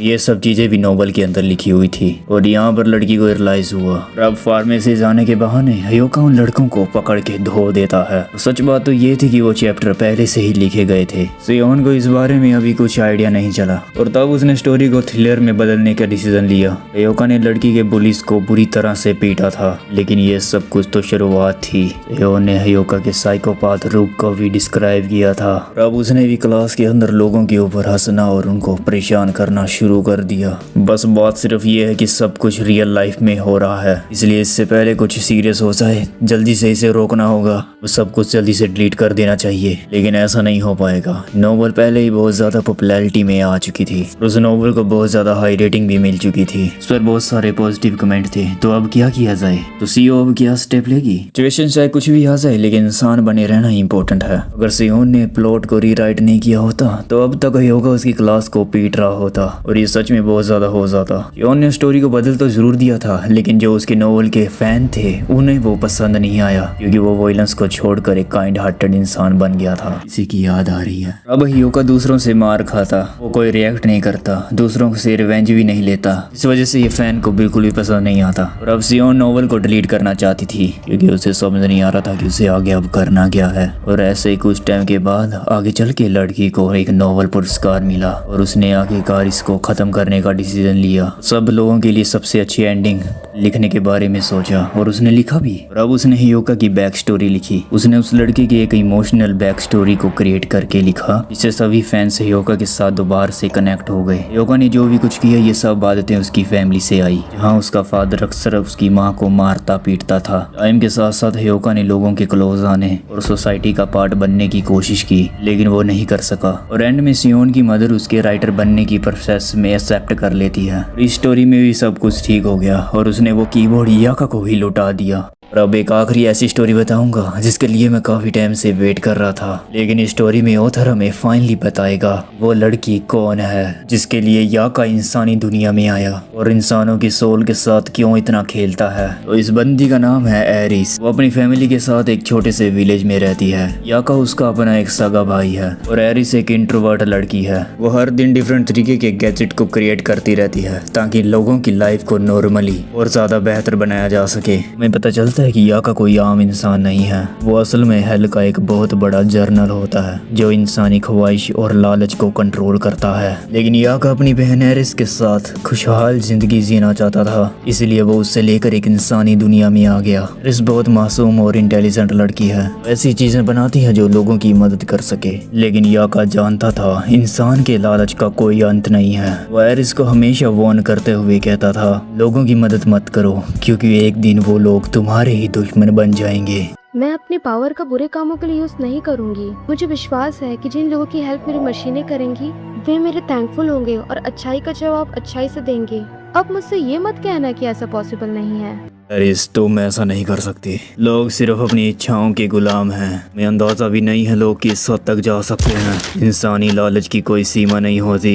अगर सबकी इच्छाएं पूरी होने लगी तो ये जलन और क्रोध एक ऐसा चक्कर बन जाएगा इसका कोई अंत नहीं होता और इसकी ओस की जिम्मेदार सिर्फ तुम बनोगी एरिस। लेकिन एरिस ने उसकी बात ही नहीं सुनी। लेकिन एरिस ने एक ऐसा मैजिकल गैजेट बना दिया जिससे लोग हील होने लगे। अब एरिस पूरे विलेज में फेमस हो जाती है। लोग दूर दूर से अपनी बीमारियों तकलीफों को ठीक करवाने के लिए, अपनी ख्वाहिशों को पूरा कराने के लिए आने लगते हैं। लेकिन जैसा याका ने सोचा था वही हुआ। अब एरिस अकेली इतने सारे गैजेट नहीं बना सकती थी, इसलिए उसने अपने काम को कुछ वक्त के लिए रोक दिया। बस फिर क्या था, जो लोग कल तक उसे देवी मानते थे वो सब लोग अचानक बदल गए। पूरे विलेज के अंदर जलन, चोरी, खून खराबा शुरू हो गया। गांव के सभी लोगों ने ये सारा ब्लेम एरिस के ऊपर ही डाल दिया और उसे एक विचर का नाम घोषित करके सारे लोगों ने उसका सर काटने का फैसला किया। और अब याका अपनी बहन को बचाने के लिए अपने रियल मॉन्स्टर रूप में आता है। उसके विंग्स निकल आते हैं और वो गुस्से में आकर गांव के सभी लोगों को मारना शुरू कर देता है। लेकिन कहानी यही खत्म नहीं होती।